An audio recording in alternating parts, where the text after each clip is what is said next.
Good morning, ladies and gentlemen. It is indeed a pleasure once again to stand before you and share my experiences, especially in the issue of civil-military relations.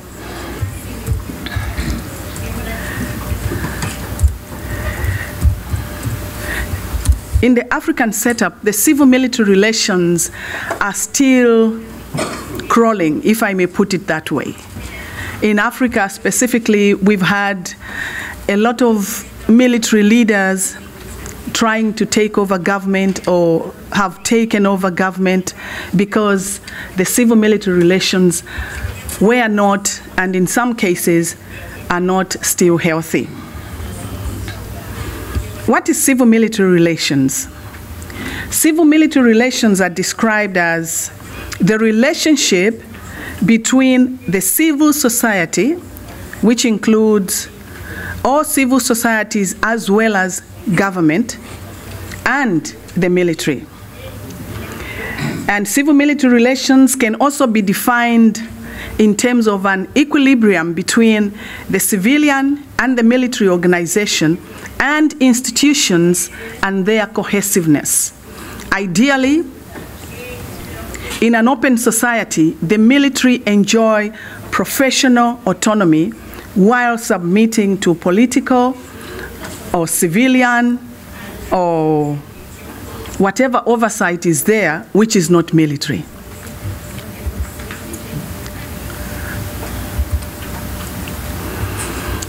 For civil-military relations to succeed, there are critical factors that have to be taken into consideration. For instance, when a politician seeks to enforce a decision that is morally incongruent with society, according to Huntington, he says that the statesman and the military officer are equally capable to discern right from wrong. Leaving it to the military to judge if a particular statesman's action is an offense and constitutes reason for disobedience. And in Africa, we've had a very, very positive case in Malawi where we saw General Odilo, who was the army commander then. What's happening to the slide? Excuse me, are you changing them? Where? It's this right here. Oh, is it on? Yes, ma'am.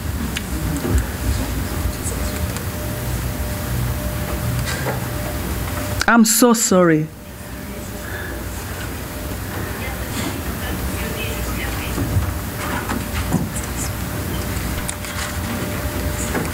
Okay, we've already gone through there. We are on that slide now.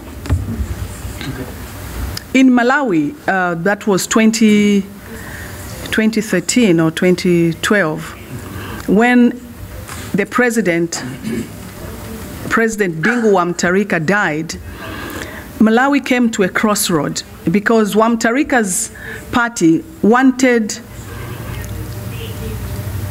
General Odilo to take over and hold on to power until the next elections. But the Constitution of Malawi is very, very clear. It says the Vice President takes over the reins in case of the death of the incumbent president. But Malawi was rather tricky in the sense that President Joyce Banda had fallen out of favor from the ruling party. She formed her own party. So she didn't belong to the ruling party at that particular time.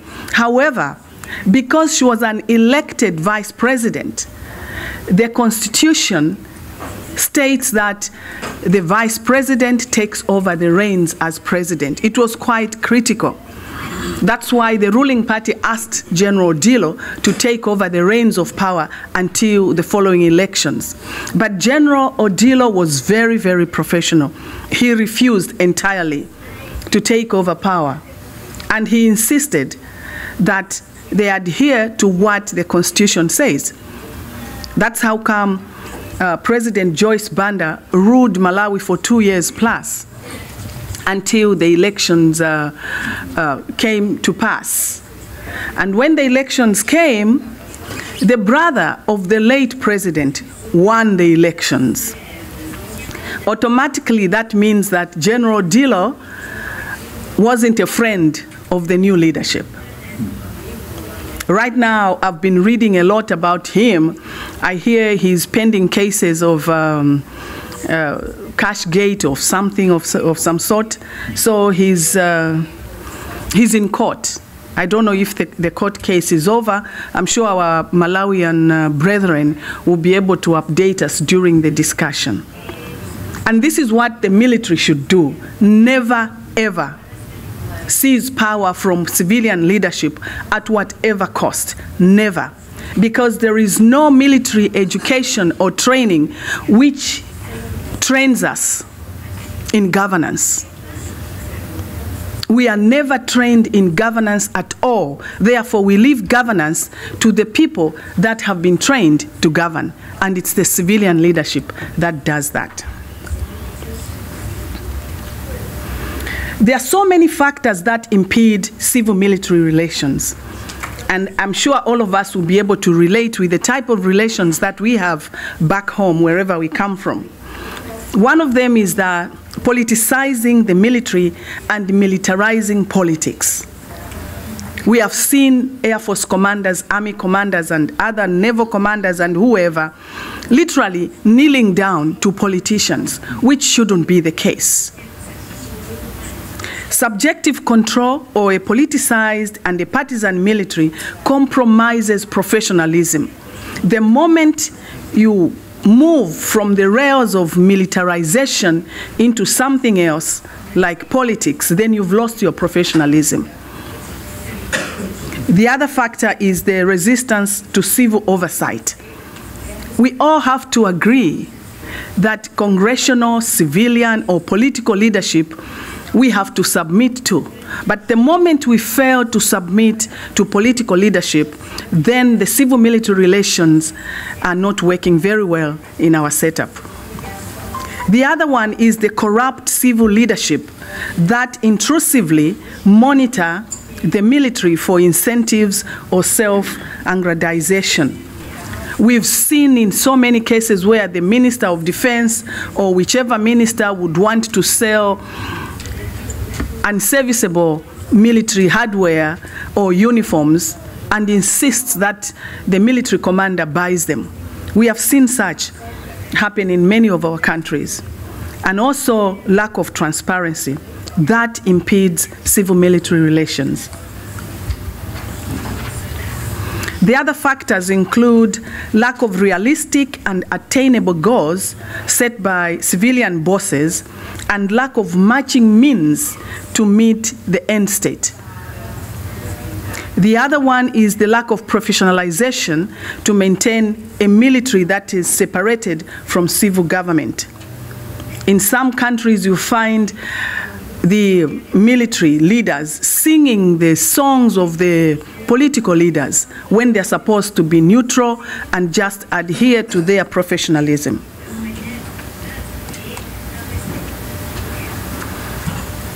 We also do have some factors that facilitate good civil-military relations, and we all have to work towards ensuring that we have good civil-military relations. Objective control, mutual trust, respect, and understanding between civilian and military leadership. This is very cardinal and very critical.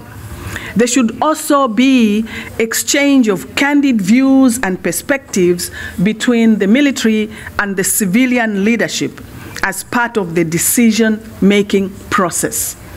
It has to be inclusive. And a well-informed civilian leadership on military capabilities, as well as the situation in the military or in the country through regular situation reports or CTREPs. And also a unified command plays a very big role to facilitate good civil-military relations. When the military command is fragmented, that's where you find inter-service rivalry, where the Air Force commander would want to outdo the Army commander, or the Naval commander would go on his own, in his own capacity, and present his budget and try to outdo the other services. We still do have some militaries in Africa which are not unified, and that does not facilitate good civil-military relations. And for these civil-military relations to positively impact the nation, there is a process for developing them. One of them is transparency. There has to be transparency between military and civilian leaders on the need-to-know basis, because there are certain information, there is certain information which should not even go to the civilian leadership, depending on the security situation at that particular time. Therefore, the civilians can be briefed on the need-to-know basis until such time that the situation is ripe for them to know. The other one is the development of a system of relations which maximizes military say with minimal sacrifice of other social values. For instance, we should never compromise on human security. Stakeholder involvement at strategic and planning level is also very critical. Frequent media briefing to civilians of what's going on and why the military is doing whatever it is that they're doing is also very positive. And participating in humanitarian or relief activities like evacuation, medical evacuation, or sometimes provision of medical services to the civilians is also critical, and it does enhance positive civil-military relations.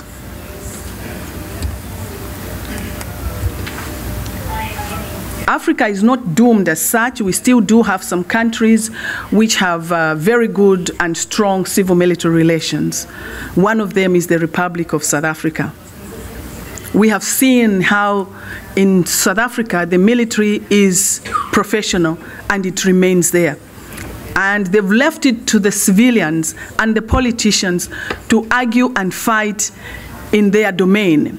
I'm sure all of us are aware of the case where Parliament put the president on a pedestal and made him to pay, was it 20,000 or 20 million or $40 million, which he used to refurbish his house or his living quarters. The military did not partake in that argument. They left it to the leaders to do what they know best, while they remained in barracks to do what they know best. And the other example is Kenya. In 2008 or 7, there was an upheaval in Kenya where, had the military moved in, there was going to be chaos, but they stayed in barracks. They did not interfere. We do have our Kenyan colleagues. I'm sure we're going to benefit from the Q&A as well as in our group discussions on how they did it. Therefore, in a nutshell, all I have to say is that the military remains in the barracks at whatever cost. Regardless of the circumstances, the military instrument must ensure the survival of the state and not of an individual or the regime. Civilian oversight must be accepted by a professional military, which in turn can offer advice without compromising its own institutional and professional autonomy. The absence of a coup is not an indication that civil-military relations are healthy or that civilian control has not eroded. There was a slide which cannot play. I don't know if we can use it now. I don't have it here. Okay, in this slide, we have a military person who became the leader of a nation, and this is Idi Amin. And in this slide, all he's talking about is how he's going to mess up everyone who doesn't walk his talk. He's going to mess up everyone and ensure that whoever it is killed and stuff like that. That's what the military knows, shoot and kill.